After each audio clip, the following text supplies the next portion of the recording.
So welcome back to the Postkahanism podcast. This is Baruch. I'm here with Doctor Eshel, who I will give a chance to introduce himself in a second. But he has been doing incredible archaeological research and presenting the results of his archaeological research on the Bar Kokhba rebellion on Uri Milstein's show. He's got 20-something episodes up now. I don't know, by next week he'll have a bunch more, I'm sure. But they're all in Hebrew. So we're going to discuss a lot of the stuff that he's discussed there today. We'll go over a lot of the same ground in English. So Dr. Eshel, Itzhak, please introduce yourself to the audience. Good evening to everybody, wherever you are. I'm a son of the kibbutz in the south, one of the very important kibbutzim in the 48 wars that stopped the Egyptian from going to Tel Aviv, kibbutz Nekba. And I was educated myself in University of Tel Aviv for the first and second and third degree, PhD. I also taught a little bit in Tel Aviv University, in Oxford, and I studied in Harvard for some time, and then in Ben Gurion University in the Negev, in Be'er Sheva. And I excavated and surveyed a number of sites by myself and with other, like I worked for 10 years in Lachish under the auspices of University of Tel Aviv and directed by Professor David Yosishkin in the 70s and the beginning of the 80s, last century. And I did a lot of work in Timna, in the mine area of Timna, the copper mine in the south of Israel, not far away from Eilat, excavated there. And I did some surveyed in all the South Negev and a few other works that I did. I published my main publication, because I didn't have much time to publish other things that are on my table, was Dam Kathleen Canyon's excavation in Jerusalem, where she excavated from 1961, I think, until the war in 1967. And after she died, I met her before, and she bequeathed some of her finds to my PhD. And after she died, I was part of the team that took over the legacy of her work, and I was in charge of publication of about 1,500 complete pottery pots from two storage caves in the Ophel in Jerusalem. It was published by the British Academy in Oxford in 1994, I think, in volume 4 of Jerusalem. So I wasn't very busy in publication because I wasn't involved very much in the academics, which wasn't very attractive to me. And I didn't have the pressure to publish or perish. I didn't have it. So I did what I really wanted to do as far as research is concerned. In 2005, I was asked by the Department of Antiquities, the Israeli Antiquities authorities, to advance the research and the publication of my private collection of antiquities, which was completely legal. And I would explain why it was legal, because eventually it turned out to be something very unusual. Anyway, it was legal, and they recognized the legalities of me holding it. In 2005, I started to work on this project, which eventually took me 20 years until this year, because it turned out to be the archive of the Bar Kokhba war that took place between 132 to 136 AD, and opened to us, to me and to others, the first time to understand a little bit about the wars that we heard about it very vaguely in the Talmud and in other Jewish documentation, but very vaguely, because they didn't write in history. They didn't refer to important part of this war. And the first time we actually knew something more detailed about what happened in the war, why it was open, who was the leader, all the families that involved with it, 850 names of men and women that take part of it, nearly 200 name of sites of places that were involved in it, and most important that they took over from Jerusalem, from the hands of the 10 legion of the Roman that was there, and they controlled Jerusalem for all the war. And slightly after the merger of Shimon Bar Kokhba, the Prince of Israel, and until the town was taken by a trick by the Roman, not by force, and they massacred there everybody, took prisoner, and this was a repetition of what they did in Beitar.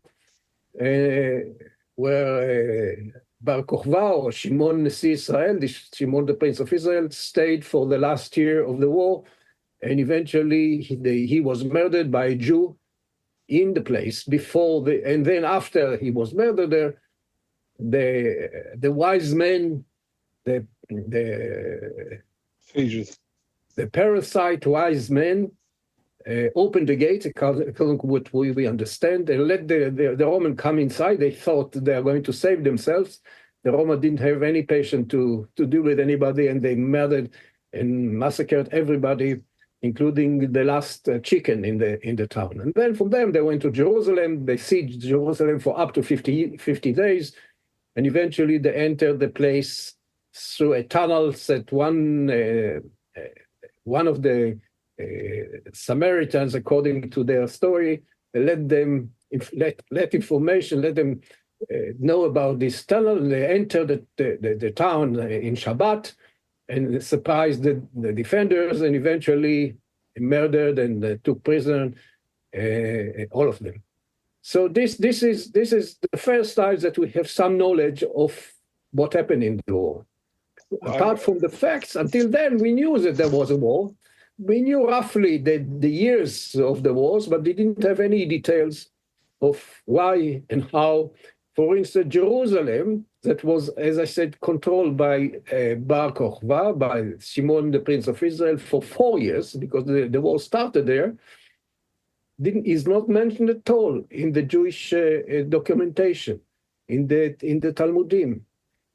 The editors of the Talmudim had a negative attitude to Bar Kokhba, and especially to his success. And they denied, they censored anything that could be interpreted as his success in this war.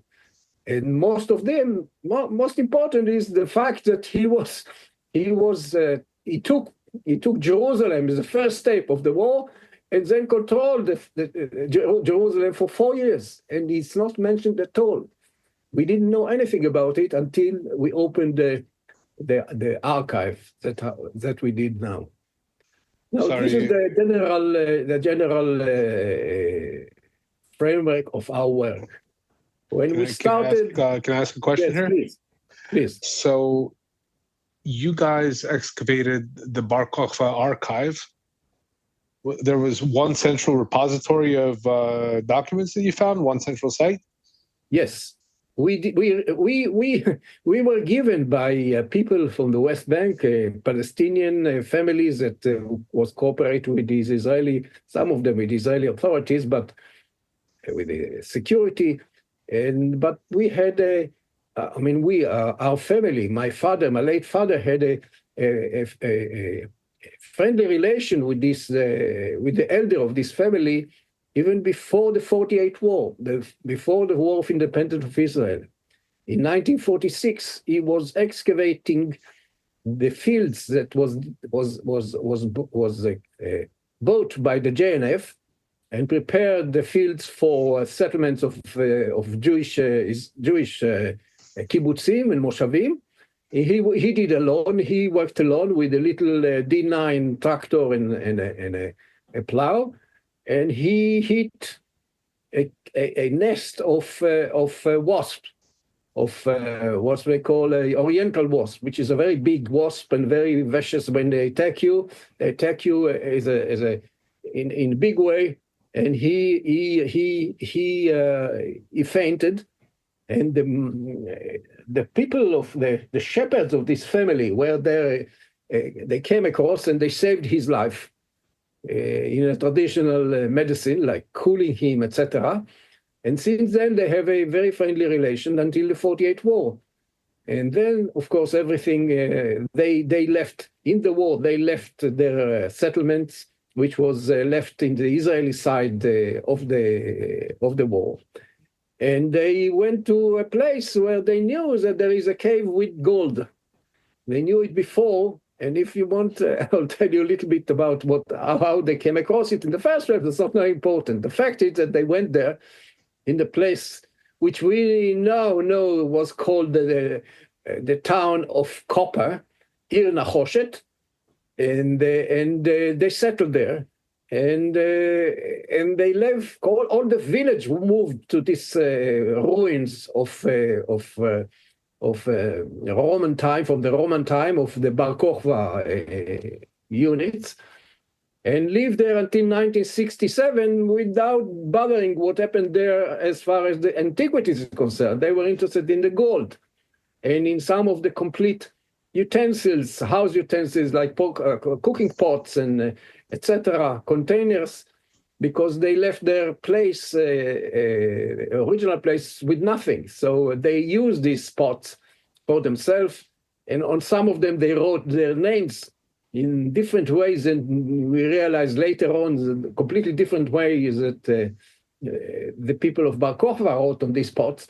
But they lived there until 1967, didn't bother with antiquities or with the coins or nothing. There was no market demand for this kind of thing at that time. And this is how it went until 1967, when the Israelis asked, when I was in the army at that time for the second or the third year of my army service at that time, 1967, there was a wave of demands by Israelis and by others for antiquities, especially Jewish antiquities. And everybody who could put a hand in caves with the finds like this cave started to sell it to the traders in Jerusalem, in Bethlehem, and they did too. And they sold quite a lot of things. And after a few years, when they finished all the attracted the finds that they can sell, they were left with what they left. And then I came across them, and we realized that this is the families that saved my father about 15 years ago, 20 years ago. So they came to the kibbutz and they met my father. And then he decided, the owner of the deposit decided that he is going to give me, or to sell me, whatever was left there, because he couldn't sell anything, because nobody was interested in the rest of what been left there. Probably sold before that. He sold all the papyri, the other documentation on parchment, and the gold, of course, and gold utensils and silver utensils, and the rest of them, they were not. Nobody wanted to buy them, so they been left with them, and they passed it all to me, formally. So I was the owner of this repository since 1969-70. And according to the law of the country, it became my property. I reported, of course, all this to the Israeli antiquities authorities at the time. And since then, every new manager of the authority was reported by me until today. So, and they realized very soon that after 2005, they came across me, that I'm a legal owner of these things. Now, what we have in this repository is about 4,000 pieces of information inscribed on utensils, on pots, as well as pieces of metal, mostly copper and other alloys related to copper. And each of these items was inscribed by special scribers with a message. Sometimes it's a big message, it's a long message, something important. Many times it's not that important. Paying salaries, move these people to here, send them there, prepare yourself to the war here, and we got a whole bunch of information, all mixed together, as well as with the coins that came to us, about 2,000 coins, and I have to start to sort it out because you don't know where to start. So I started to use my educational experience and to read them and to open them and to decipher them and to record them. Each of them was properly recorded as I opened them. Most of them were ruled as we can't see it. You have to open the item, and after you open it, while taking pictures of all the process, you have to clean it gently without disturbing the patina, if there was any patina, mostly a little bit of dirt and mud, and then to take picture of the items as it's spread, and then only then to start to read it, what's written there, and to record it, to decipher it, and then to record it by copy, whatever is there written. And this was the first step. It took 10 years just to decipher the things, because you're talking about enormous amount of information. As I said, about 4,000 pieces of information. Just compare, if you want to compare it for the most important archives that was discovered in Holy Land, in Israel, and ancient Israel, which was the Qumran, the Dead Sea Scroll, which was the Qumran library of the Bnei Tzadok, of the priest from the Tzadokite Bnei Tzadok. This library contained 975 items, and we have 4,000. It's almost 4 times, or more than 4 times. So it's enormous amount of information. I worked on my own for some years, and then one of my neighbors, an accountant from Be'er Sheva by the name of Moshe Pereg, very successful businessman and accountant. He discovered an interest in my work and in the result, and joined me. And since then we work together. Eventually, other people joined us, and we created a research team. And now we have a research team. By now we reach more or less a complete picture that we conclude from the contents of the documentation. We sorted out the documents for categories by years or by subject. We have to sort them out according to year, because of most of them, they only mention the year of the war, not the months and not the day. So we have to understand what's going on. Eventually, we got a picture, I think, very interesting and very logical picture, and we decided about a year ago, or sometimes recently, to open it to the public. Until then, hardly anybody knew, even in Israel, that we have this archive in our hands, and which is the only proper archive from the ancient time, from the Roman time. And nobody knew exactly the contents of it, and we were not interested to open our information before we have an understanding of what's going on there. Because we know that if we start to make noise, we make noise and tell everybody that we discovered this and we discovered that, nobody will let us work, because the information that came, the sum of information, apart from the fact that we have an archive, which is a sensation by itself, the information that came from this archive is so sensational and so exciting that nobody could sleep. People who hear about it nowadays say that they can't sleep for nights, thinking about the things that came out of this archive. And you have to remember that recently, 3 years ago, we announced the first time in 5 recorded messages in YouTube of one of my friends about the very fact that we have the archive and some examples of its contents. And about half a year ago, we started to serialize all the history of the war according to what we understand in the YouTube. And we are now in lecture. The last one was 23rd.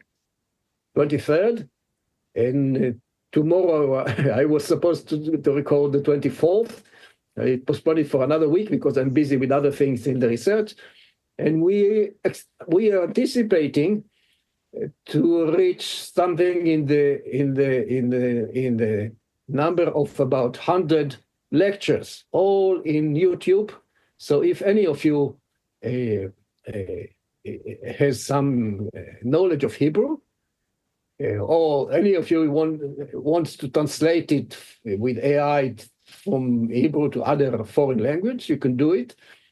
Although there are many discussions that I discuss during the presentation, so I don't know how it's going to be. But anyway, this is now on the air, and anybody is welcome to look at it, to see, and to ask questions. We have lots of discussion with people who watch it and want to know about it, about the language, about the letters, about the contents, why it's all written, inscribed on metal pieces, but not on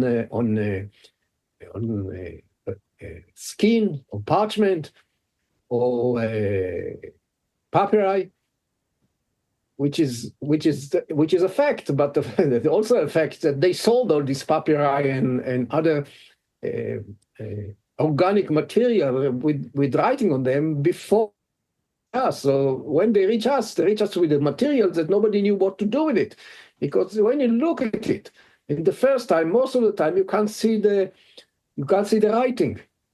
You have to develop a special technique how to decipher that something is written, or a scribe or draw in the documents before you start even to understand what's going on. And nobody bothered to do it. Just for an example, Moshe Dayan, the Minister of Defense and the King of the West Bank at that time, after the 67 war, everybody offered him antiquities, and he went to this family, and they offered him this material. So he said, "I'm not interested. I don't know what it is. He's not interested." He took a few pottery pots, complete with the writing on them. This is oil. This is wine, etc. And this is what he took. He wasn't interested in the most important part, because nobody else was interested, because this is the first time that we have such an archive inscribed on metal or material on pieces of sheet of metal, which is not unusual, by the way, for the Roman at that time. But it was the first time in Israel that anything like this was discovered, and this, with other things, put it in a category that nobody really think that this is real. So just a second, if I may. Yes, please. Because we only have about an hour left here. I want to. I'll be happy to answer any question. Yes, I want to discuss in general terms the flow of the war that's revealed by this archive. So that, some of my audience is familiar with Bar Kokhba, some are less familiar, but I don't think any of us are familiar to the degree that you are, obviously, because until now this information wasn't really available to the public, right? So before the war, The temple had been destroyed 2 generations before, but it seems like some sort of more or less normalcy had returned to the land of Israel, right?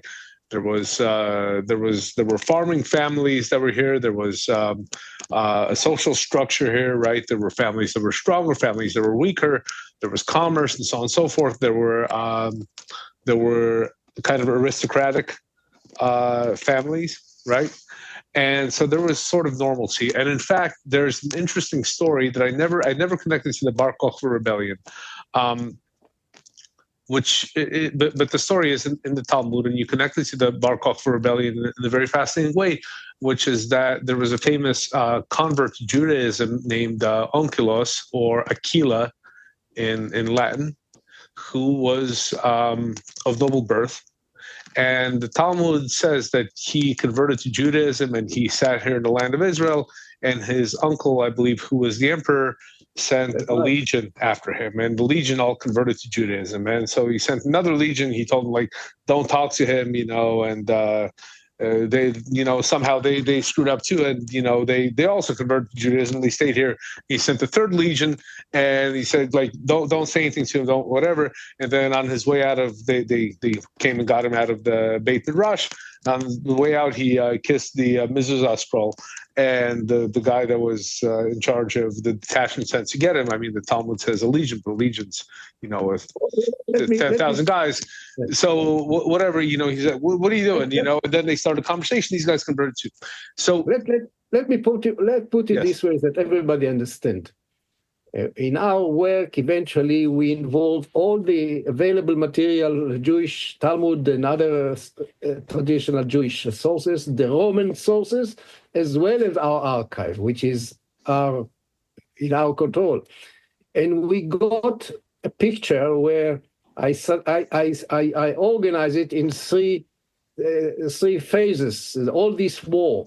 The phase number one led to the war from the times that the Hadrian came onto the throne in the 11th of August 117, until the war started, according to our understanding, in the Tisha B'Av, which was translated in Tisha B'Av Tav Tzadik Bet, which is 15 of August 132. So this is the first stage led to the war, and where these names that you mentioned, Onkelos, which was Aquila, and converted to Judaism, was involved. This is not the war itself. This is all the events that Yes. led to the war. So phase number two, yes. So this story in the Gemara is based on the actual story of a legion of Roman soldiers who converted to Judaism. Now, I came into the middle of your discussion with Doctor Milstein on this, so I don't remember what the source for this was that you were using. I believe it was a Roman source, yes? There was a Roman source to the story? I don't Sure. understand all your questions. If you ask slower a little bit and more stronger. Sure. Yes. Sure. So for the preamble for the audience, there was actually a Roman legion that converted to Judaism, which caused a huge scandal. And you can't take one piece of information and think that everything is there. No, there was the story which we believe is true, that one legion, the legion 22 Deuteriana, came to Jerusalem, was sent to Jerusalem by the governor of the Roman governor in Caesarea, Tineius Rufus, in 129. He was sent to arrest Achilles, which was by then Onkelos, the converter, and he convinced them to convert to Judaism. All this legion, 3 battalions of the legion, came up one after the other to Jerusalem, according to the Talmud. And we think it's true because we have other items that come integrated with the same result. Eventually, what happened is that because of their conversion and because the wise men of Jerusalem failed to return them to the hands of Hadrianus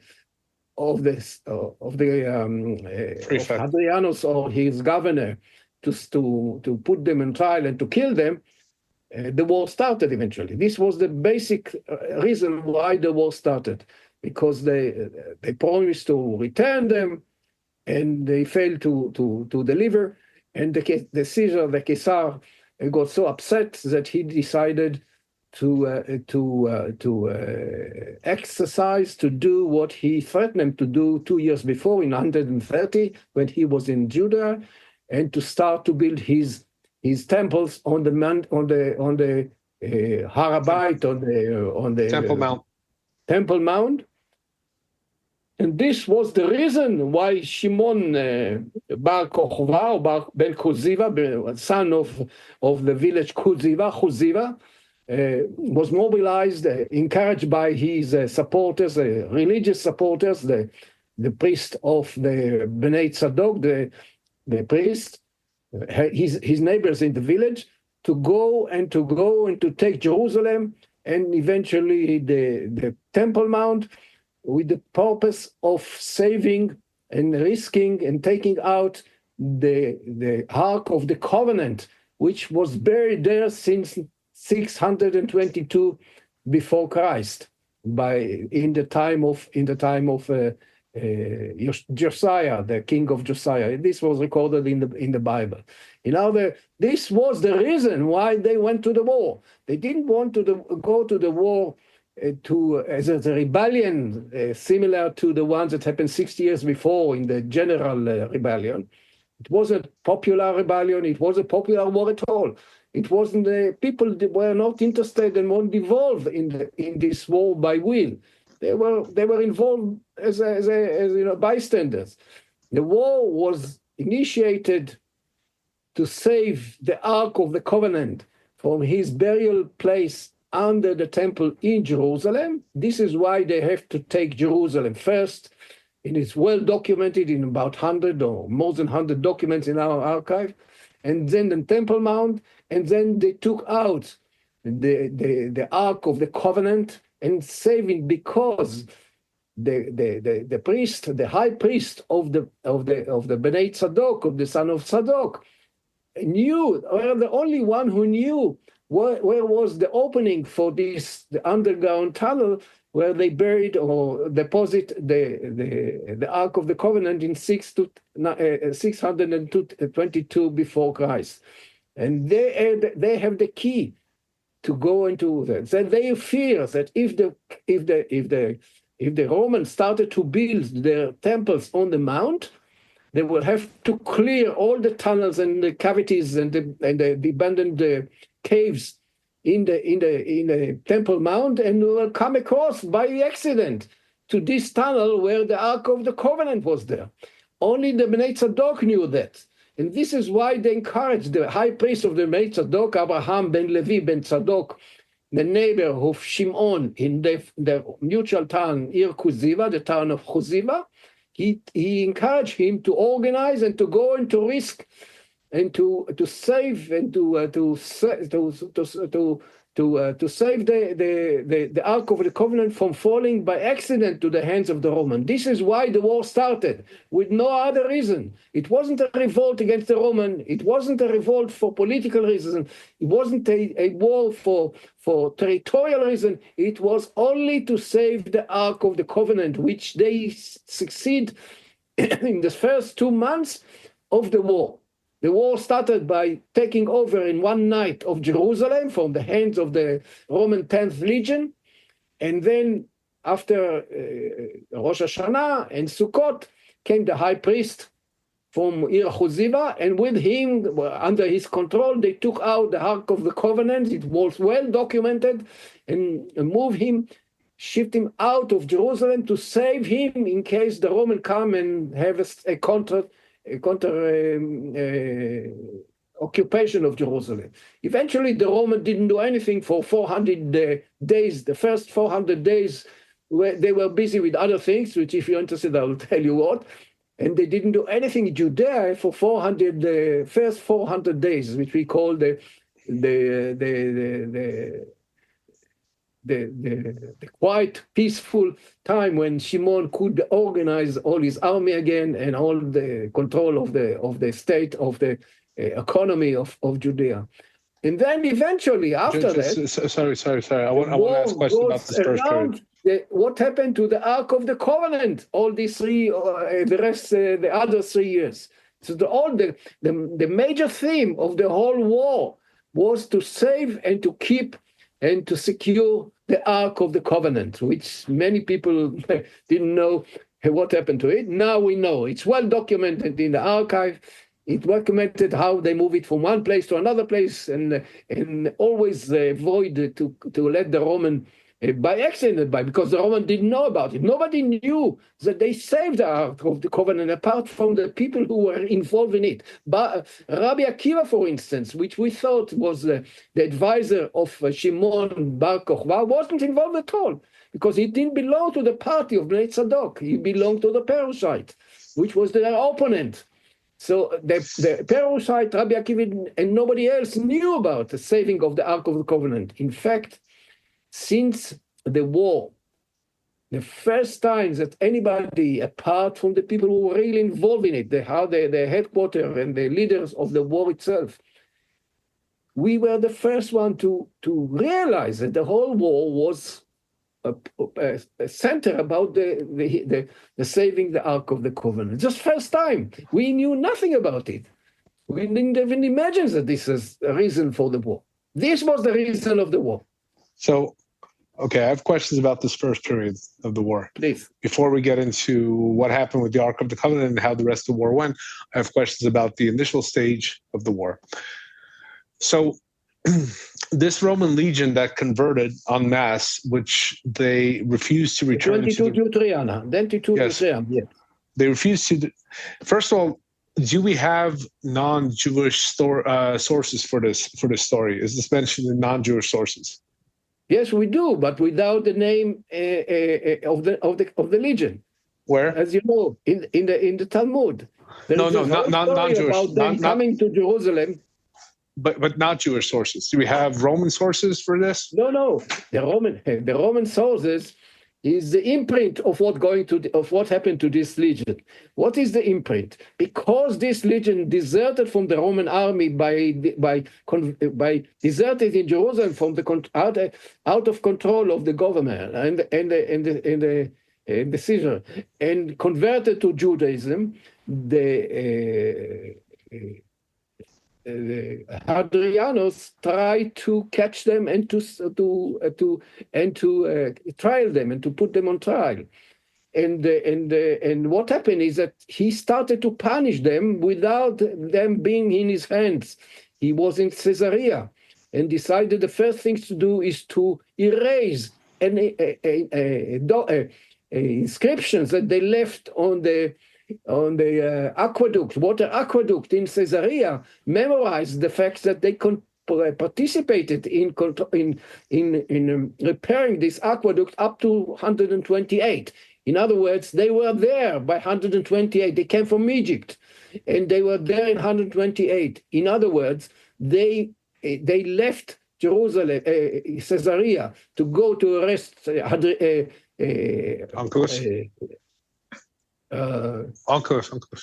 Onkelos, or in 129. By 130, the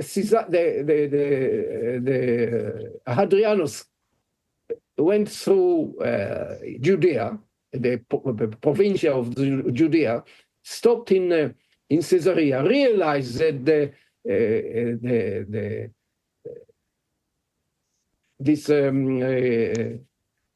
this unit deserted from the army and probably was converted to Judaism, decided to punish him.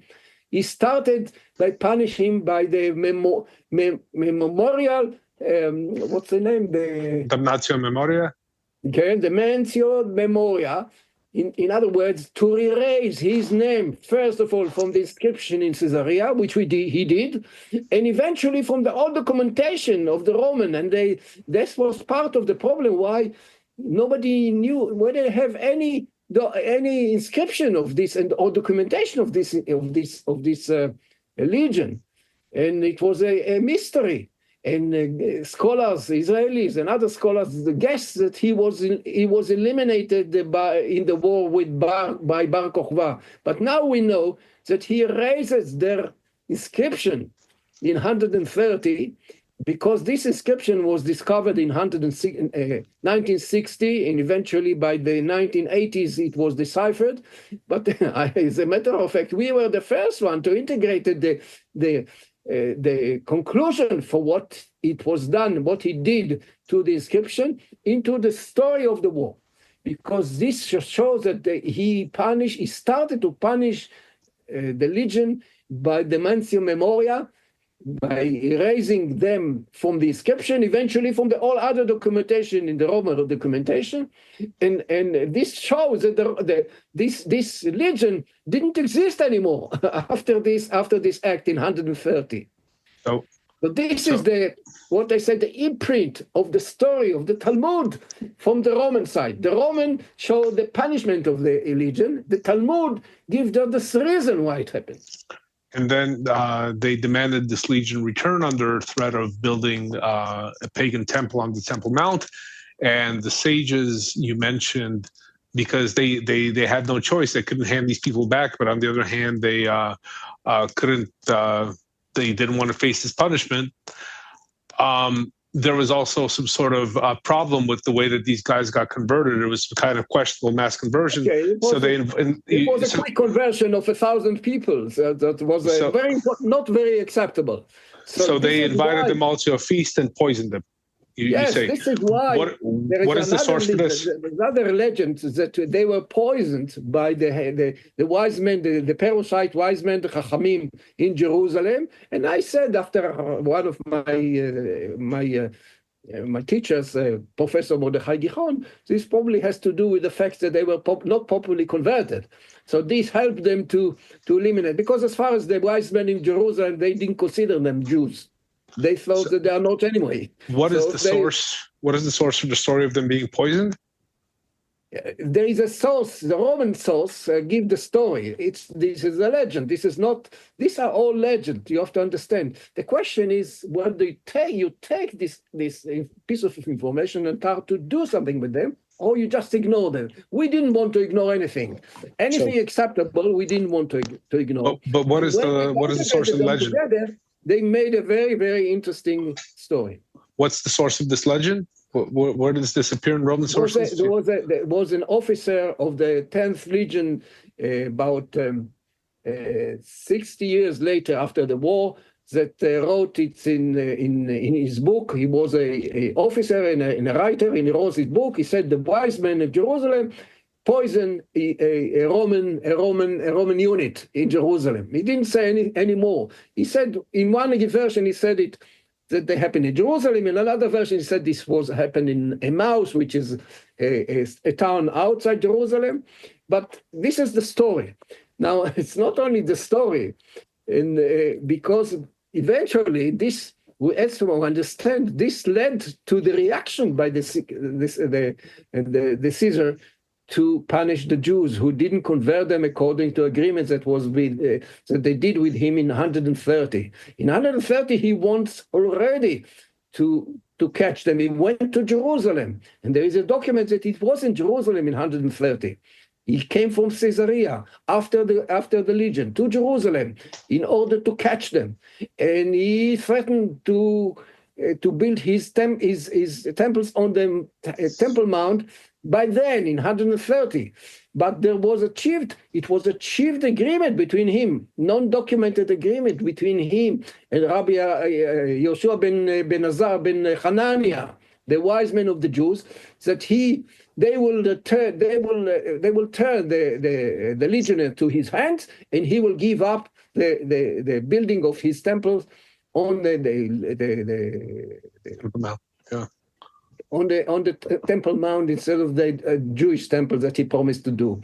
But the Jews, after he left to Egypt, and he came back to Rome, and then the governor of Judea reported to him that the Jews didn't turn out the legionnaires from as he promised, as they committed themselves. And on the reaction of that, he decided to order the building of his temples on the Temple Mount, and this was the reason for Bar Kokhba to go and to start the war to save the Ark of the Covenant from the incidents of discovery of this Ark of the Covenant by his builders. And they didn't know that there is an Ark of the Covenant. Nobody knew. Only the priest of Bnei Tzadok knew. But they knew that if the Roman continued to clear all the cavities and all the tunnels and the water holes in the mountain, in the Temple Mount, they will come across this tunnel as well, and they will come across the Ark of the Covenant. This is the end of it. This is why they sent Bar Kokhba to save the Ark of the Covenant. Why? And for all those people who were looking and trying to find the Ark of the Covenant either under the Temple Mount, started with the Crusaders, and eventually by the area of the Dead Sea near Qumran. This was futile, because we now know that Ark of the Covenant was saved from them, and we know where they took them along the 4 years of the war, and eventually we also know where they left it. It's documented where they left it a year after the war. We are not sure that they left it then and not in other place, but this is the documentation. The last documentation where it was deposited is in the archive. So, okay, I have a couple of questions. So about the Ark of the Covenant, so we don't leave this thread hanging. Where did they leave it? They left it in Judea somewhere, the place they prepared for it, and they fortified it. And as far as we understand, up till now, I wasn't there, but from the information that I got from my Palestinian cooperators, it was still untouched since then. So you know where it is, or where it was? We know where it is, but you should realize it's not only the Ark of the Covenant was documented to be there, but also the candelabra, the golden candelabra, the Menorah. And so this is a very important piece of information. We keep very, very secured, and we don't talk about it. Definitely not about the place. Often, in general, it's in the south of Judea. That's it. Very interesting. Somewhere. So, why did the high priest, right, Levi ben Sadok, why did he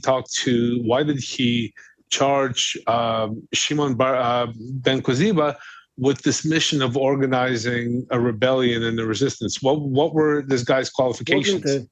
Baruch, it wasn't a rebellion. It was a mission. A special mission. A mission. It was a raid. Fine. A mission. Yes. What were his qualifications?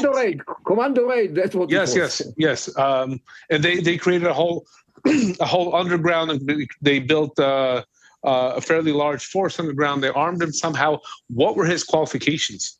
What was he before? What? Who? Shimon? Yes.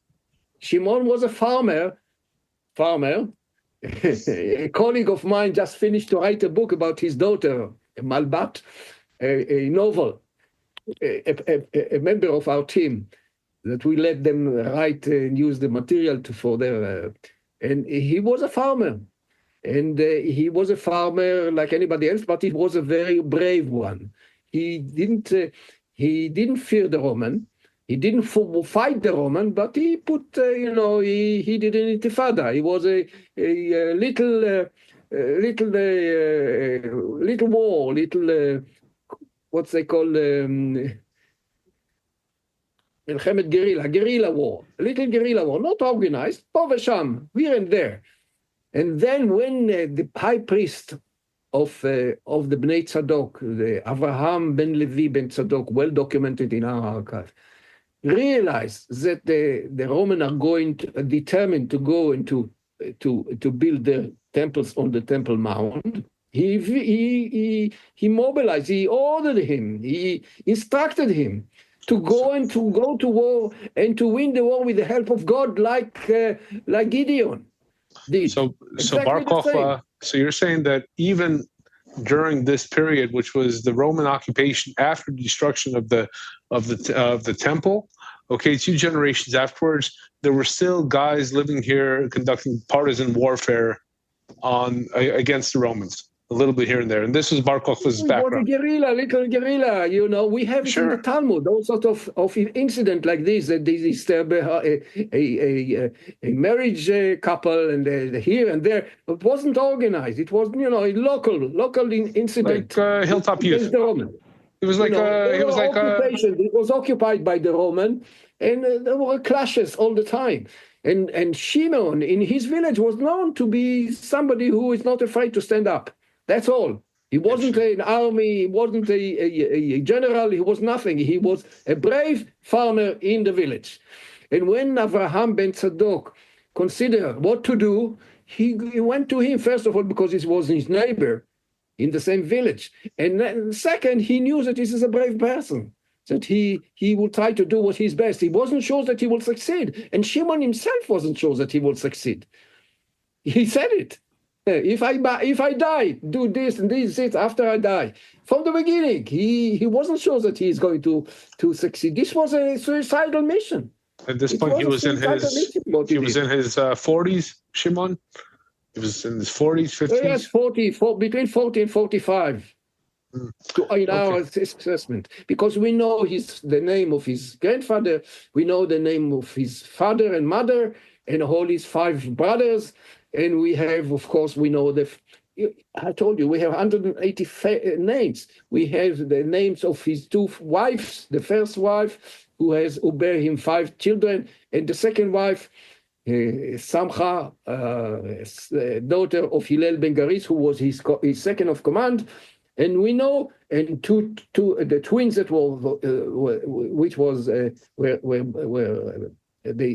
they made two twins.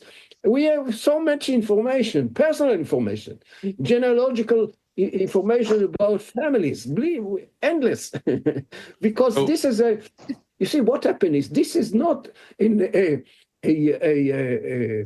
historical writing. This was a writing from the reality. Sure. It was all their correspondence. Nobody sat there like Josephus Flavius to write a history. It wasn't organized in a history. It was just things that happened as they happened. And they document. This was the email of the time, if you like. Yes. So you have all the correspondence. So Shimon launched a commando raid. He used his daughter Malbat to trick the Romans and pretend to be some sort of prostitute or something. He was very clever. You see, sometimes Uri Milstein says he is an expert on the army. Sometimes there are commands of the army who has these abilities. And they can do things without being trained. He was one of these geniuses that knew how to do it, what to do. And he organized a raid on Jerusalem in such a way that he attacked the Romans completely surprised, like the Hamas Ymach Shemam that did 2 years ago in the south of Israel around Gaza. And why in 2 hours and took the whole part of Israel. So he took something similar, complete surprise, took them by surprise by night with all sorts of little tricks. And by the morning, they were eliminated. Those who were still alive ran away. And after them, all the other units of the 10 Legion ran away from Judea to Caesarea, to the governor, and left Judea empty from the Roman for 400 days. And there was an episode during this time, which kind of was, you could say, it was divine intervention, because there was a raiding party in the north of the Jordan River Valley. There were 3 statues of the Roman emperor, which were very special statues, right? That's right. And they were passing through, and they were there at an outpost. And these were very realistic, lifelike statues with religious connotations. And these guys raided this outpost without knowing the statues were there. The Romans that were stationed at this outpost pushed out a party to try to save these statues and evacuate them to what is in modern-day Jordan, and apparently got ambushed. They buried the statue or something. They were only discovered recently. And the emperor, because of the religious significance of these statues, went a little bit crazy. And so his focus for the next 400 days was trying to recover these statues. He wasn't thinking about Jerusalem. He wasn't thinking about Bar Kokhba. This was a local rebellion. The main thing was these statues, which had some spiritual significance to him. And only after... It upset him tremendously. Yes. Only after, I guess, they gave up the search for the statues, which, can you imagine being the Roman officer that has to report to the emperor, like, hey, we can find... your statues, not a good position. Legion. He has 3 legions in the north looking for these statues for a whole year, and they failed to find it because they buried the pieces of this thing. We only now, in 1975, the first time that we ourselves, in archaeologists, realized that there are statues. Nobody knew where they buried them, the pieces. The garrison of this Roman fort, they were attacked by units that was illegally or unauthorized attacked them. This unit occupied first of all in advance of Jerusalem war. This unit was sent to make a diversion to the Roman legion in Jerusalem, to send some of their forces to help En-Gedi and Jericho. And the command of this unit succeeds so quickly, so he was tempted to do another one. So he went to Tel Shalem, 60 kilometers north of Jericho, and attacked this isolated Roman force. And in the fort was a small garrison, who was so surprised that they took the pieces. They took the 3 statues and took them into pieces. They didn't succeed to do anything. They just buried them into the ground, and nobody since then nobody knew that there were statues, apart from of course from the Caesar, from Hadrianus, who were looking for them. But why were the statues even there? We didn't know anything about it.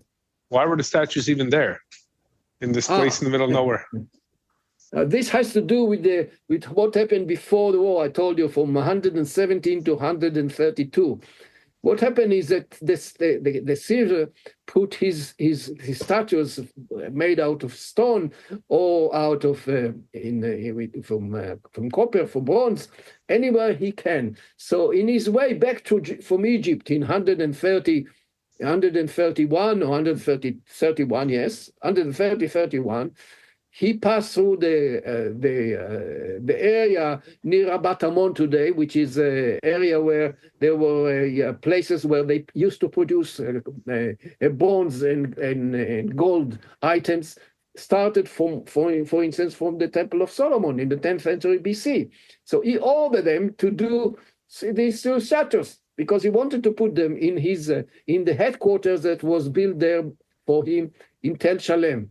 He left an order, and they did the statues and sent them to put them in the middle of this fort, and he was peace. He was happy, and then only when he came back in 1922, he came back not because of the statue, in my opinion. He came back because Jerusalem was taken and was defeated. All his army was defeated in En-Gedi, in Jericho, in Jerusalem, and in Tel Shalem.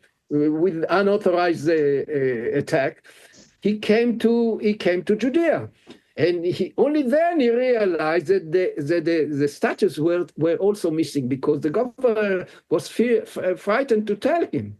And as a matter of fact, you are a religious person, I'll tell you. In my opinion, once he realized that his 3 statues he thought they were occupied, they were taken as prisoners by the Jews. Eventually it went by Shimon, but he didn't know about Shimon person. And he saw the Jews. And he decided to punish the Jews because of that. And he did what they called Gzerot Adrianos. I don't know how you translate it in English. The decrees of Hadrian. Yes, which means that he said, because you took my statues and my father's statues, Trajanus, and my friend's statues, you took my soul, and I will crush you religiously. I will finish you religious. If you go into the Talmud and you go through this punishments that he did, he tried to eliminate the very existence of the Jewish faith. He will forbid everything. pray in the morning, laying Talmud, everything. It's fantastic. It's what he was punishing the Jews because he thought that they took his status, and then he mobilized. Then he mobilized a legion from Syria, and his own legions that he came, his bodyguard, and another legion, 3 legions in the north. They were engaged or looking to find these statues because he was crazy.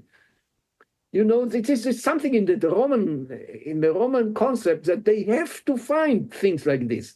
You know, like the statue of the legion, the vulture of the legion, the symbol of the legion, and the statue of the Caesar. The statue of the Caesar himself considered to be a god. So his statue is a statue of a god. For them, it was something that they have to do it. They have to do all the war. He was thinking about it all the time. He never gave up. He continued the war for 4 years because of that. He could finish the war in the 2nd year. He didn't want. He was offered by hints by Shimon to negotiate finishing of the war in the end of the second year, and he reacted by increasing his forces in Judea and attacking more, because as far as he was concerned, and as long as he couldn't put his hands on the statues, there is a war forever. So this is why the war took 4 years. Just a second. So they had this 400-day interlude, during which time they created some sort of Jewish existence here, some sort of sovereign Jewish state. They leased the lands and let people sow the lands for they have crops, because this was the year after Shnat HaShmitah. So nobody has any storage of wheat to eat if they wouldn't seed the fields. They have to do it. Shimon himself wasn't ready to take control of the country. He was ready to save the Ark of the Covenant. But the Roman left, and all their administration left, and people has to take over the fields and to start to grow the wheat and the barley. Otherwise, there will be a famine. This was the year after Shnat HaShmitah. So during this time, the Uri Nechoshet, which is, I guess, in southeast Judea, somewhere around there, right? Between Hebron and Bet Guvrin, about. Yeah. We called it the state of Nechoshet, and the capital of the state was Uri Nechoshet. Yes. The whole state called the state of Nechoshet, Achuzat Nechoshet. So during this time, Shimon's second in command was Hillel ben Garis, who lived in Nechoshet. Yes, that's right. And this was his power base, not Jerusalem. That's right. But this was the administration center of the whole world. But Hillel ben Garis, at the same time, had a relationship with the Romans, and he was playing the Romans. He was playing it off as like, no, I'm a loyal Roman, right? Playing both sides. How was he able to do this? If all the Romans ran away, who was he speaking to? Was Uri Nechoshet under explicit control by Bar Kokhba or not? What was its status? When the Roman deserted Judea after Jerusalem fell in 15 of August 132, one little unit stayed, and this was the garrison unit that has the commander of the centurion had a business with Hillel ben Garis. He had a business in En-Gedi. Documented the business with the people of En-Gedi in 124. This was documented in the Judean desert. Then he moved from En-Gedi to the area of Hebron, between Hebron and Bet Guvrin, the southwest of the hill of Hebron. And this is the area where Achuzat Nechoshet, the state of Nechoshet, is there. So he was looking for, that's our guest, he was looking for the rich Jewish to do business with them in Hebron area. And he found the richest person in his area was Hillel ben Garis. So he and Hillel, before the war, this was before the war, had business. And when all the Romans ran away to Caesarea, he in his unit, which is a centurion, which is 80 people, that's all. It's a small unit. It's a garrison unit, stayed there. I have my business, okay, Roman or not Roman, I have a good relation, and I'm staying. And he stayed all the war there, and after the war as well. So he was there, the cover-up for Hillel Ben Garis, because Hillel Ben Garis, as far as everybody knows, was a cooperator with him, with the Roman. Nobody knew, apart from the secret headquarters of the war, that he was the second in command of Shimon. This was a secret. We know that because Shimon wrote it in one letter. In one letter, he said, don't tell them that you are working with me. In other words, don't tell the Romans that you are working with them, that you are also working with me. This was in year 4. For this letter, which we were very lucky to have it, we realize that Hillel has 2 hats. Yes. Hat so that everybody knew, and hats that nobody knew. So, okay. Then I guess my next question is this. So they set up a high priest, which was Elazar, who was Shimon's kind of like family priest. He wasn't a high priest. He was a schmeck, you know. But they made him like the official priest of the whole effort. Okay. No, he wasn't. To put it this way, after they started the war started, and Shimon went to Nechoshet from Jerusalem after he liberated Jerusalem after Rosh Hashanah. He went to Nechoshet with the corps of the head of the command of these units that attack Tel Shalem, and with the fiasco in Tel Shalem, he was killed there, and he took his corpse to Nechoshet to bury him in his family burial ground. And they had a meeting there. And in this meeting, they decided to nominate a priest as what they call a Nara poster, the poster boy, for the public. So the public know, eventually, they reveal his name. The public will know that there is a priest in the headquarters, not because it was important, it wasn't important. It was a young bear, a priest from a priest family that gave religious services to the family of Hillel Ben Garis. Hillel Ben Garis offered him, because nobody wanted to take the Bnei Tzadok thought that this is not for their dignity to serve as a poster boy. They were interested in the real thing, not in fiction. So they nominated Elazar, as a slogan. We have a priest. Full stop. What happened is that after they saved the Ark of the Covenant after Sukkot, they took it out. They decided in the second meeting of the headquarters to reveal the name of Shimon Nasi Israel and Elazar Kohen for the public. So the public knows that there is a leader and there is a priest in the leadership. This is why Elazar Kohen were revealed, and we thought, the scholar thought that he is an important person. He was important, but not as we thought. Nothing to do with the high priest. He was just a small poster boy. He was a figurehead. Exactly. And then there were tensions eventually between Shimon and Hillel. Am I correct? That had to do with Elazar. Right. Hillel was probably in his 50s, 60s. He was older at this point. What? And was he older? Was he older than Shimon? Yes, he was 60, over 60. Over 60. Okay. And so eventually the 400 days of peace end. The Romans, I guess, give up on looking for the statue in the north and in the Galilee. He didn't give up. Not in the north.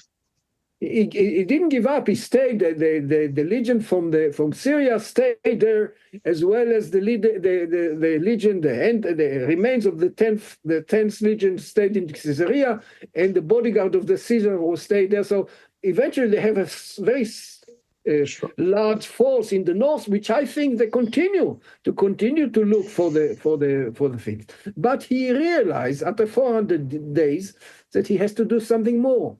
So he ordered the governor of the Arabia provincia, which sat in south of the Dead Sea, to send one unit to go on the highway from Hebron and to try to take over Jerusalem.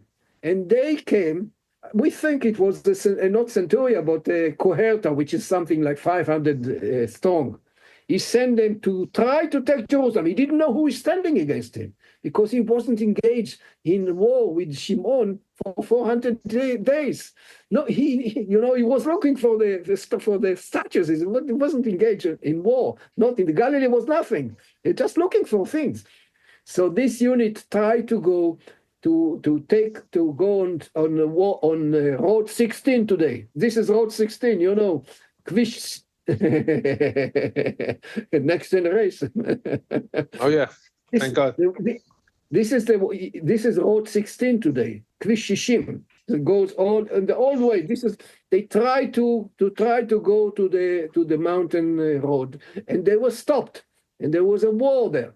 And Shimon sent all his reserve from Jerusalem, 2,000 riders on horses. And yes, they defeat this unit. So only then the Caesar realized that there is something more than he thought. And then he changed all his policy of engagement with the Jews. He took the legion number 6, the Pareta from the Galilee, and sent them to, in our opinion, to Beitar to start to build the unit camps inside Judea and to attack from these camps all the villages around it. And this was the tactics of the new tactics of Caesar, when he realized that it's not enough to send a unit to go and to take Jerusalem. This unit was defeated and completely erased. Some of its of the equipment that they left in the field are today in the Museum Israel in Jerusalem. Yes. So the Romans were kind of famous for when they really got going. They were very systematic and had very methodical. So once that happened, was it just, in your opinion, a matter of time for defeat? Was there anything that Bar Kokhba, the Jews could have done to avoid being defeated? Was there? What was the strategy? The strategy was to put camps inside the heart of Judea. No, the strategy of the Jews. The Jews tried to avoid engaging with them, in clashing with them, and to save whatever they can, and to save the Ark of the Covenant first of all. To look after it, and then to live in a normal life. And the Roman they didn't know what to do because they couldn't find them. This was a guerrilla war. They couldn't have fingers on them. So they can't defeat them. They can't defeat them. And once or twice the Jews defeated the Romans, and here and there the Roman defeated in a local clashes the units of Shimon. But it wasn't a big war. It wasn't a big battle. It was all the time. This attack here and attack there. In this attack, in this war of attrition, I would say, the upper hand was the Shimon, not the Roman. The Roman didn't know what to do.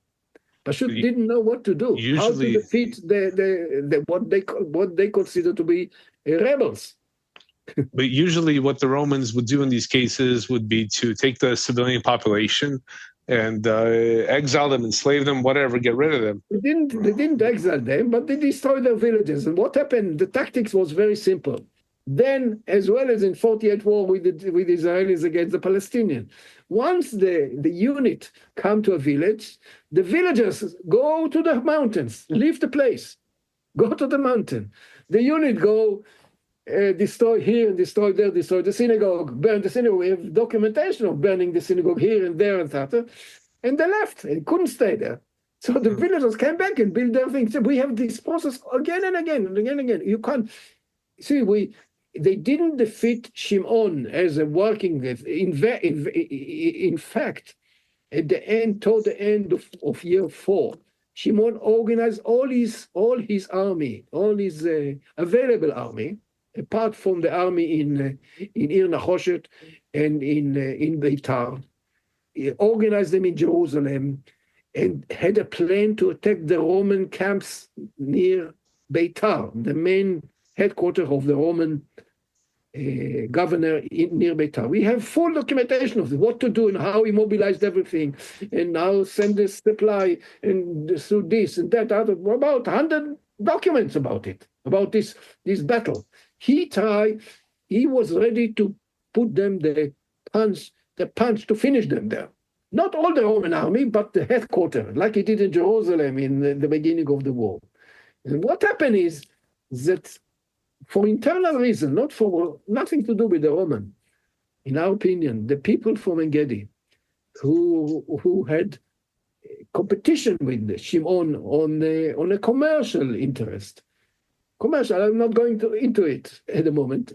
Commercial interest of export the products to the Nabatean in the south of the Dead Sea, and they clash with the activity of Shimon, and they thought that Shimon is going to attack them in Engedi, like he threatened them in his letters to Engedi, that he will burn their houses because they rebel against him.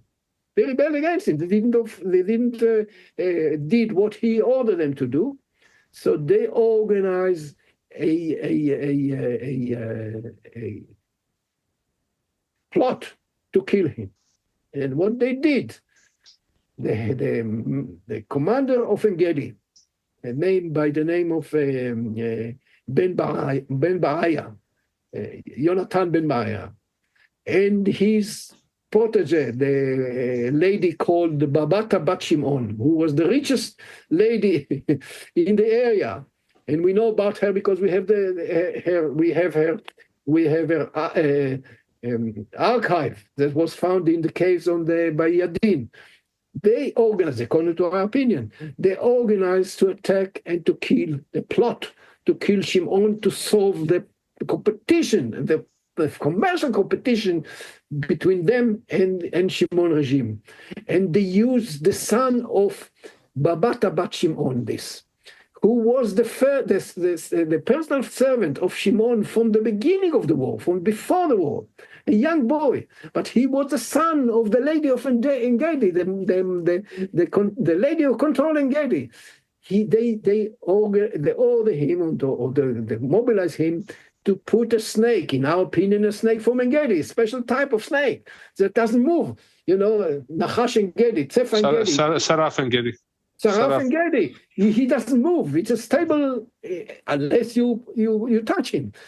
It's not like a Tzefa Ragil, which move all the time. You put him. I don't know if you came across these snakes in Israel. It's like a rattlesnake. It moves all the time. Very, very. Viper, yes. Viper. This Tzefa Engedi, Saraf Engedi doesn't move. It's a black.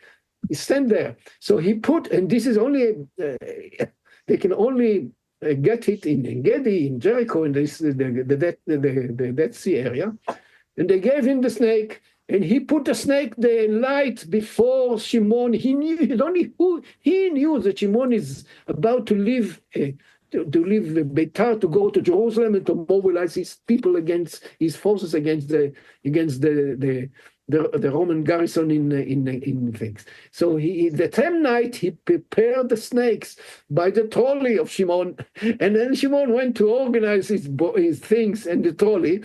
The snake bite him, and we have about 20 documents about all these events. Send me the medicine, he wrote to Hillel Ben Garis. And Hillel sent him the medicine. Didn't help because he died by then. So we have lots of information about what happened eventually. They have nothing to do with the Roman. It's his internal problem. There's a sidelines where the wise people of Beitar eventually thought that they were part of this plot. They may be a part of the plot, but they didn't do anything. They didn't initiate the plot, and they didn't do the plot. We think that Yoshua ben Nun, the boy, mobilized them in Beitar in order that they help him, to save him after Shimon is dead, because his bodyguard will probably go and kill him. So it's nothing to do with it. They admitted in the Talmud that they killed Shimon, and the whole story killed him, and then when he died, they know that he is not a Mashiach, etc. This has nothing to do with the very fact that there was a plot to kill Shimon. It wasn't them. They thought it's them. Okay, that's fine. So So Shimon dies and the rebellion collapses? He died because of the bite of the snake that was planted in his trolley.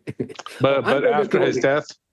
After his death, in our opinion, the next morning, the wise people, the leaders, the Perushite leaders, Chachamei Beitar, decided to open the gate to the Roman to enter the town because they believed that they were saved, their life and the people were saved, like a village before them that opened the gate in the general Milchemet HaChurban 60 years before. And in the time the Great of Revolt. Okay? And their village was safe because they opened the gates to the Roman and the Romans saved them. They thought that they were Roman will save them and not kill them. But what happened in the war before them, it was the Roman move, and somebody opened the gate and said, okay, fine. There was 4 years or 3 years of siege. The Roman was completely exhausted. They didn't have any patience to anybody.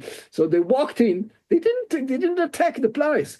Yosishkin excavated the place and said the Beitar wasn't occupied by force. Not at all. It's like the Western Negev. They didn't use their weapon. All the weapon was there. He said he excavated the pieces that he excavated.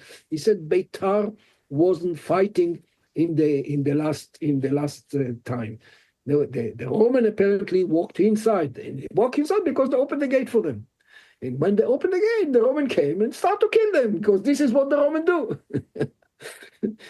After 3 years of siege and rebellion, they killed everybody.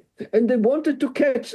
And eventually, the head of the Roman, Julius Severus, wanted to see the corpse of Shimon. Was it there? So he asked if anybody could bring the corpse. So some, according to the story, according to the Talmud, one summarized, Shomroni brought the corpse without the head, or brought the head without the corpse. He said, to bring everything. He said he brought the corpse and the head. It was covered with the shroud, with the, what's it called in Hebrew?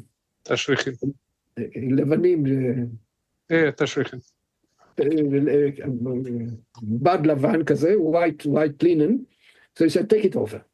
I want to see because the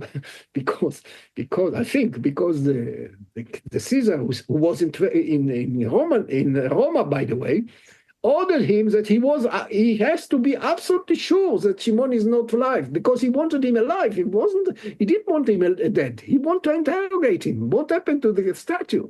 That was his interest. He wants the head of the Roman garrison in Judea to catch Shimon and to bring him to investigation, to interrogate him, and to get out of him what happened to the statue.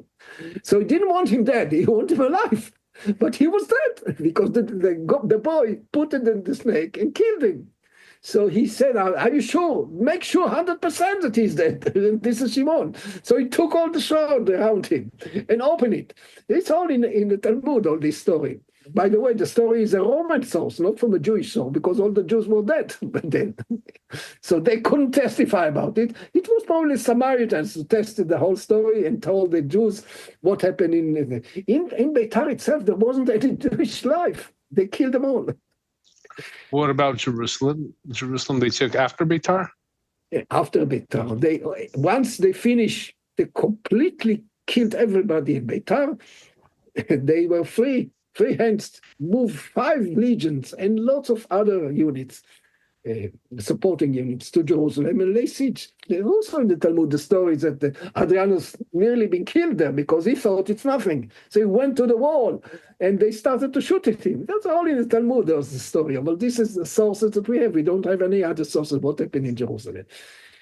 Gichon thinks that they lay siege up to 50 days. Nobody knows how many days, but up to 50 days. And then it happened that somebody, a snitch, what they call gasus in Arabic, told them that there is a tunnel where the Jerusalem got supply from outside. They used this tunnel to enter Jerusalem in Shabbat.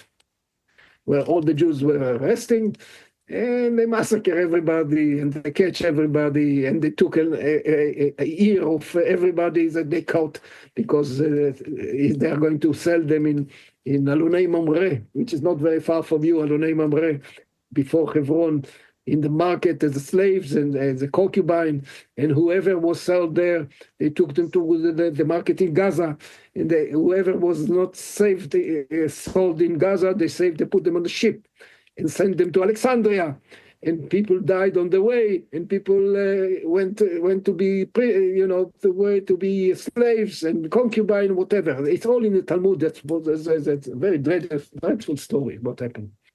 And the war, and the people from the army who managed to get out of Jerusalem, they all had a standing order to go to Ir Nechoshet.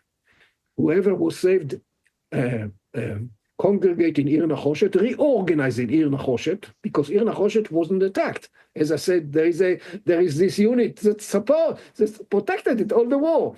Ir Nechoshet, and all the Achuzat Nechoshet, the state of Nechoshet, was immune from attack by the Roman most of the time, because of these units that stayed there and do business with the Hillel ben Garis.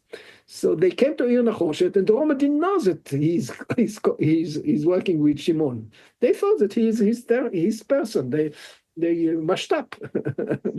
He was loyal. So what happened after the war? What was the situation after the war? In the third year, definitely in the fourth year after the defeat, after the fall of Beitar Rebbe, they send shayarot, caravans of families from Ir Nechoshet and other villages in Achuzat Nechoshet, more orderly, with the army protection, to cross into Moab, into Divon. And eventually Hillel died in the 10th year of the war. It means 6 years after the war was finished, he was still active in Ir Nechoshet. The last let of fields was in the year 10, Shnat Yud, Shana Eser, year 10, it's 142. And then he died, was buried. We have the burial documents of him. And a year after that, his son, Matan, who was nominated after Shimon dead as the leader of the army, did the funeral ceremony year after the burial. And then everybody from Ir Nechoshet left, the last people left Ir Nechoshet and moved to Divon. And I'll tell you this we know. All up to here we know. From here onward, I'll tell you what we think. They didn't stay in Divon. They all came to Divon with lots of gold, because there were so much gold that they left behind them. And this is why the Palestinians could find the gold in the cave.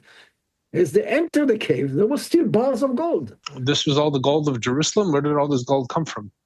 From the time they liberate Jerusalem and afterwards, they empty all the treasures of the temples that were under the Temple Mount, as well as the Ark of the Covenant and other things. And we have about 25 items, utensils that were saved there. It went כלי מהבית השני, כלי מהבית הראשון. זה דברים פנטסטיים. אני ראיתי, I showed it in the lectures, all these utensils. You can go back and look at them. So they went to Divon, which is in modern-day Jordan, in Moab. Yes, Moab. And then, in my opinion, they didn't stay in Moab because they fear from the Roman. And although the Roman were not active in Moab, also for the war, they refrained from going into Moab for their own reason. We speculate on that, or they didn't. And they left Moab. In our opinion, they went to the Hijaz of Saudi Arabia, northwest corner of Saudi Arabia, where and they settled there and established these 5 Jewish flourish towns in Saudi Arabia, the Jews towns in Hijaz, up to the time of Muhammad. Muslim sources say that the towns of Arabia were established by the Jews, and so it's very, very possible. We have full documentation, even in the Quran, about it. Yes, but they they evacuated from the land of Israel because they were afraid of Roman reprisals. Even this far after the war, even 6 years after the war, they thought the Romans would eventually realize. The people who left Judea were the people who were involved in the war. As I said, the war wasn't a war. It wasn't a popular war. It was a war by 20, 25 villages. Amazing. Because they didn't trust anybody. The whole army was secret. Nobody knew. The population didn't know who is the army. If it wasn't for the coin of Shimon and Elazar, that they have the name on the coin, they didn't even know who is the leader. It was all completely secret, exactly like the Hamas in Gaza. They kept complete secrecy. So, and this was part of their success. Now, what happened is this. All the people, the residents of Achuzat Nechoshet, especially Ir Nechoshet, left Judea because they were involved directly with the war. They fear of the Romans will discover that they cooperate with Shimon, while Shimon was dead. Some of the people in Judea left to the Galilee, and we know that. They left to the Galilee.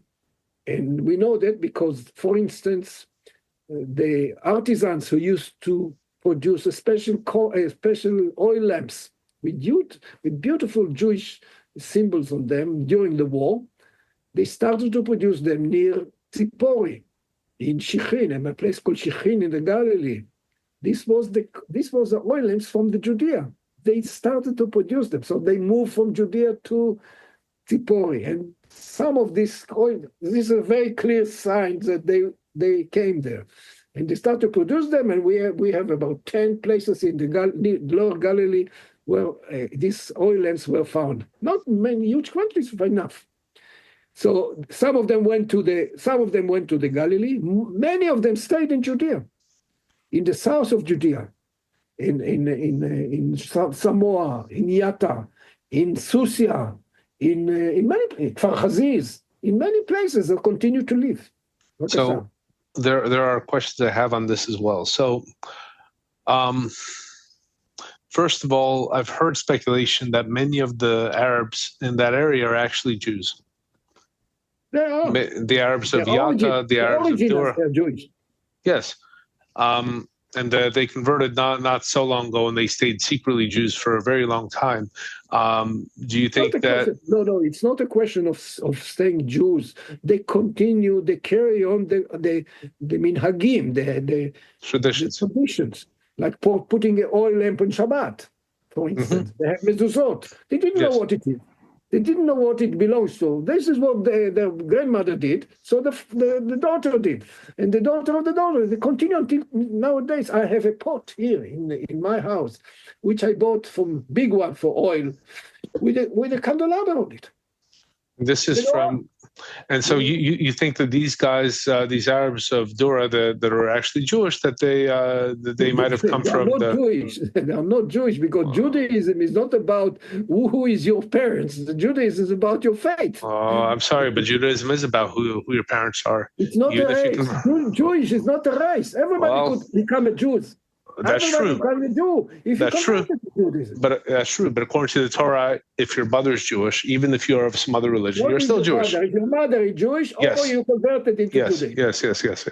So, in other words, are these guys, these Arabs who are Jewish, are they the descendants of the refugees from Achuzat Nechoshet? Do you think? No, I'll tell you this. I'll tell you an example. A very, very clear example.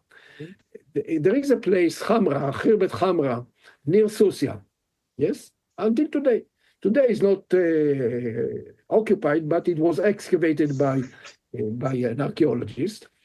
And this is one of the 10 families that started Susia in the year 3 of the war. We have documentation they built the synagogue, and we have the synagogue, etc. Now there is a family of Hamra still living there, not in Susia, but in Yatta. And they know that they are Jewish origin. They told us.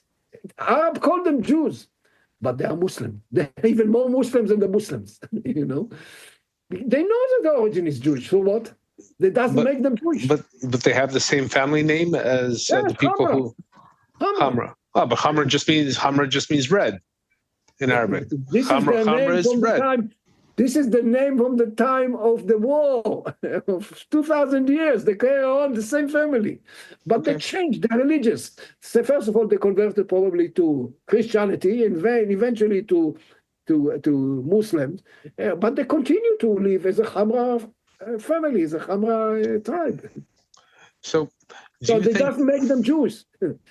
Well, according to Judaism, it does. They have a Jewish origin, but they are not Jewish. No, if there's a matrilineal line and it's not broken, they're Jewish. But no, Are. It's a question of definition. What is okay? Jewish? The Jewish definition is they're Jews. Maybe the Buddhist definition or the Muslim definition. There's somebody who lives in one of the settlements in the south, not far away from you. I don't remember his name. That his mission in life is to convince them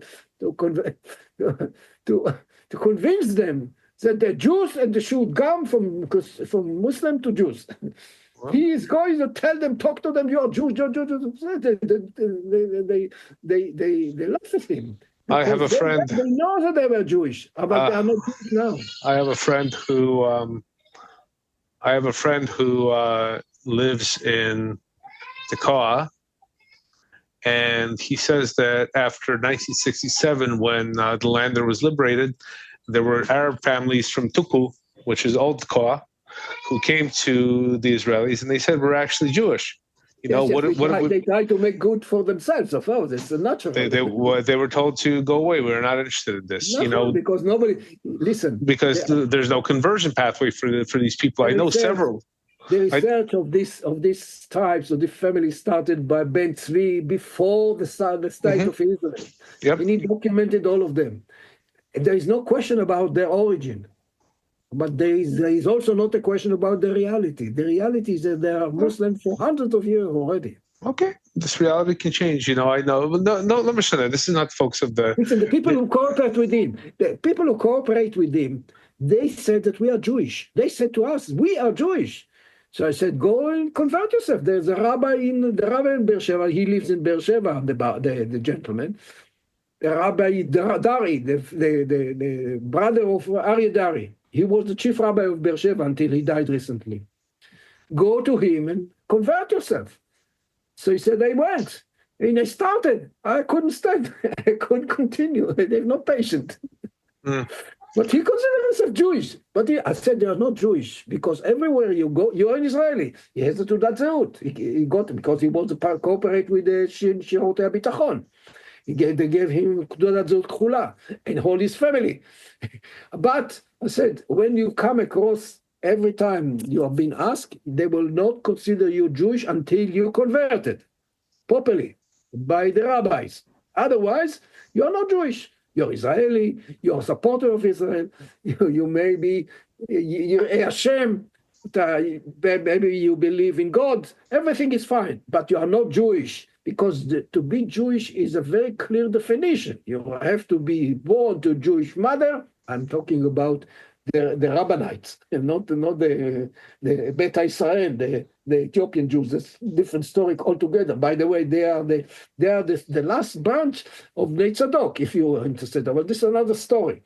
I'm talking about the Rabbanites. Rabbanites, as far as the rabbis is concerned, the Talmud, Torah Shebaal Peh, either you've been born to a Jewish mother, or you've been converted. There are only the two ways to become Jewish. Otherwise, you're not Jewish, as far as they are concerned.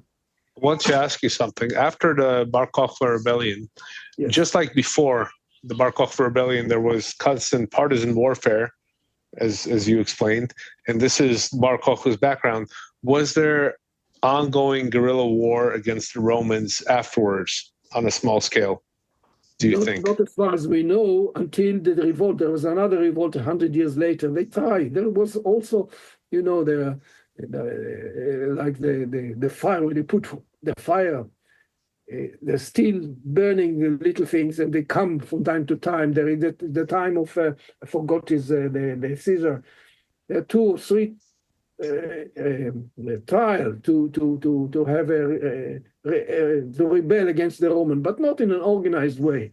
It was local and was crushed. It wasn't fun. It wasn't fun at all.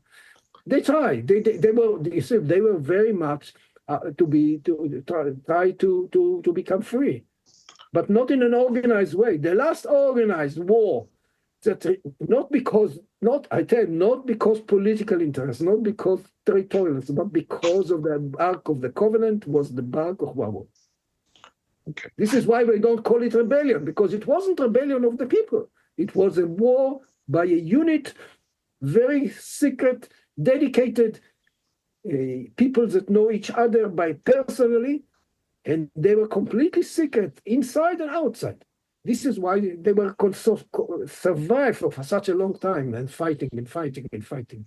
My final question, I guess, is there is some speculation that, it's not speculation, Rabbi Akiva is called the arms bearer of Bar Kokhba in the Gemara. That's the Rambam. That's the Rambam. No. The Rambam is I believe in the Gemara it says he was Nosei Kelav. He was the Nosei Kelav Shel Shimon, Shel Bar Kokhba. Yeah. That's what Rambam said. And then there's some speculation that the students of Rabbi Akiva who died, the 24,000 students who died because they were participating in this rebellion.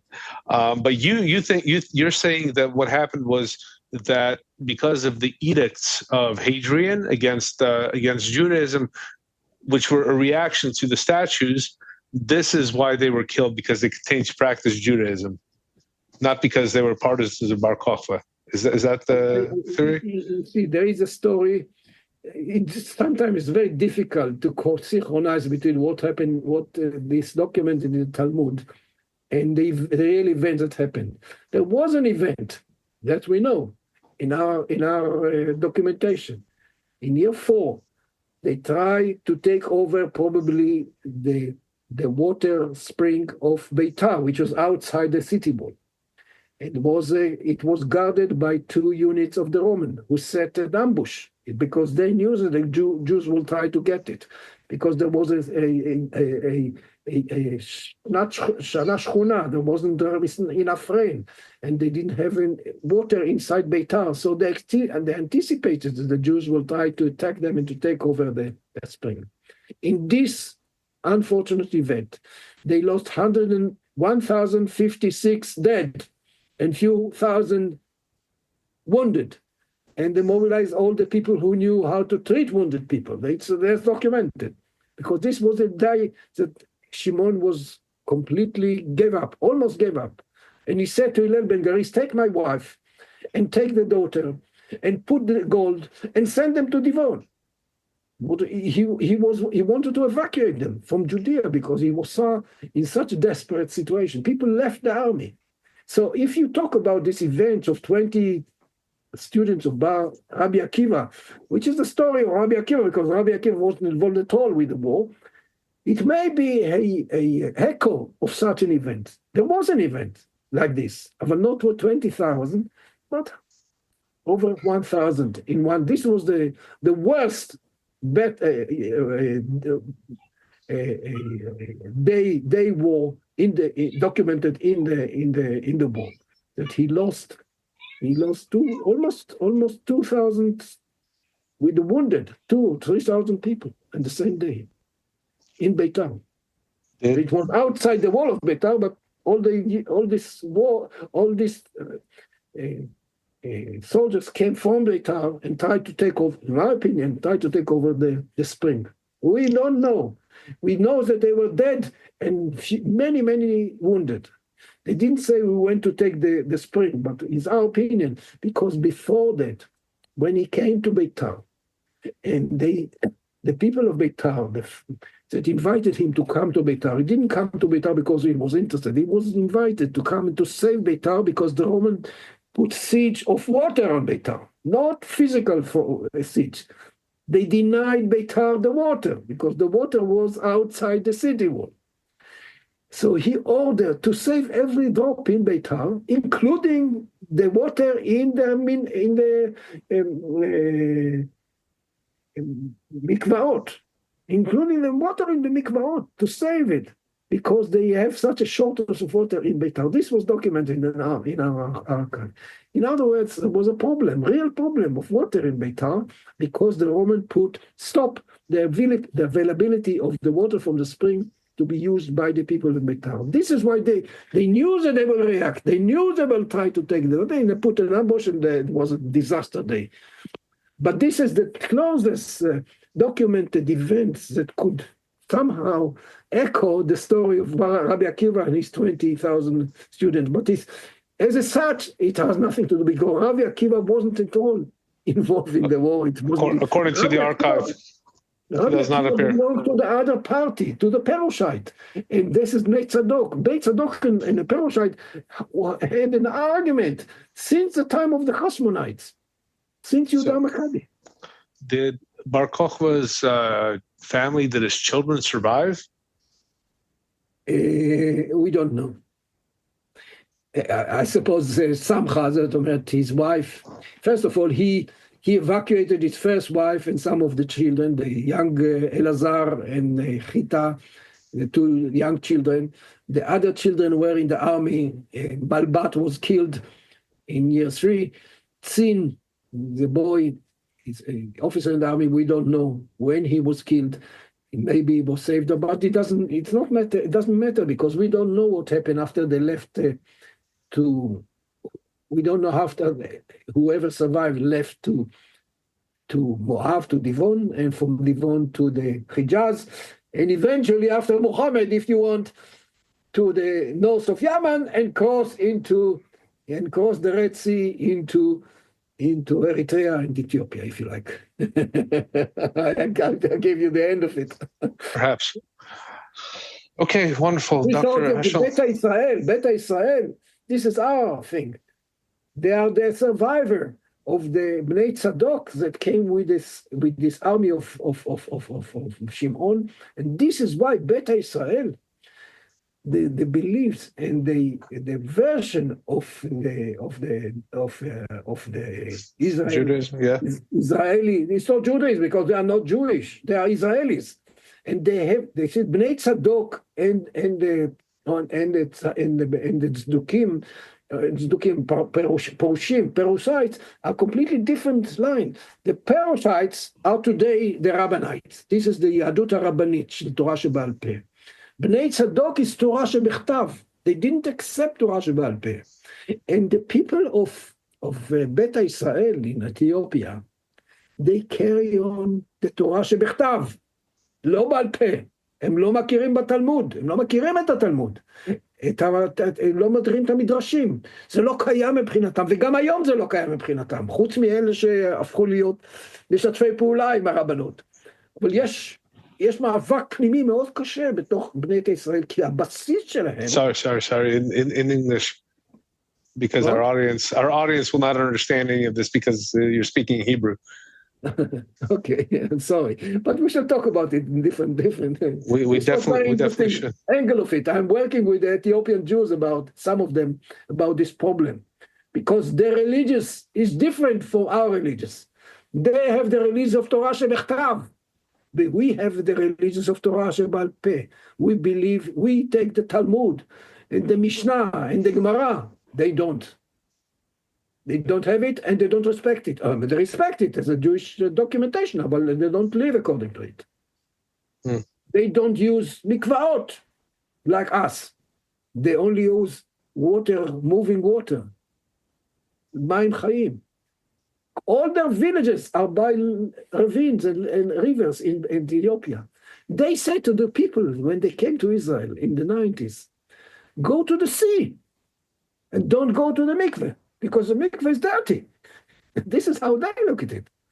There are a million things. There are some very interesting material on it. There are two different branches of the Israeli way of belief. And we belong to the Torah Sheba'al Peh, which is today the Rabbanut, the Chachamim,